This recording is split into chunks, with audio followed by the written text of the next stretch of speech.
ائمه میخای زمینند. فقال ابو جعفر ویحک یا قتاده ان الله خلق خلقا من خلقه فجعلهم حججا علی خلقه فهم اوتاد فی ارضه قوام بامره فی علمه اصطفاهم قبل خلقه اذلة عن یمین عرشه.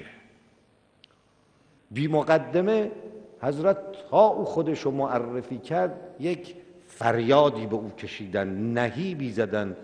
وای بر تو ای قتاده، میدونی خدا بندگانی رو خلق کرده، کسانی رو در میان مخلوقاتش دارد که اینها حجت بر همه خلقن. اینا رو خوب عنایت بفرمایید. حجت بر ناس نمیگوید، حجت بر مردم نمیگه، حجت بر مسلمان ها نمیگوید، میگوید حجت بر جمیع خلقند.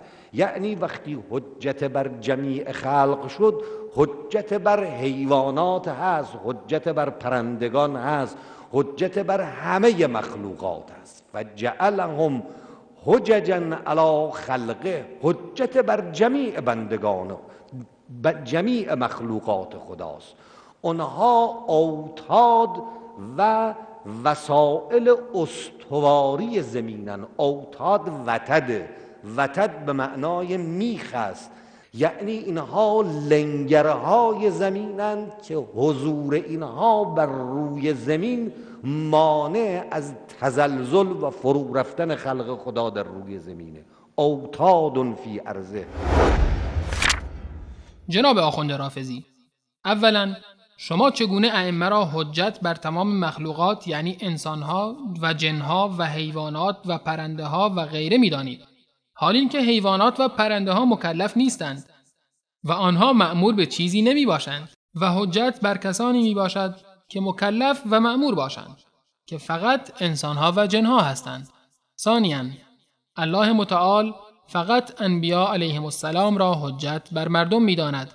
به این آیه توجه فرمایید: رسلا مبشرین و منذرین لئلا یکون للناس علی الله حجة بعد الرسل وکان الله عزیزا حکیما.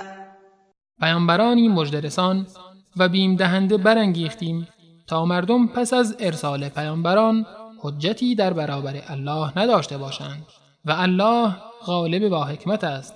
و همچنان امام علی رضی الله عنه فقط انبیا علیهم السلام را حجت می‌داند و از ائمه نام نمیبرد. در نهج البلاغه خطبه 144 آمده است که امام علی رضی الله عنه فرمودند: بعث الله رسوله بما خصهم به من وحیه و جعلهم حجة له علی خلقه. الله متعال پیامبران خویش را فرستاد و وحی را مخصوص آنان گردانید و آنها را حجت خود بر مخلوقات ساخت.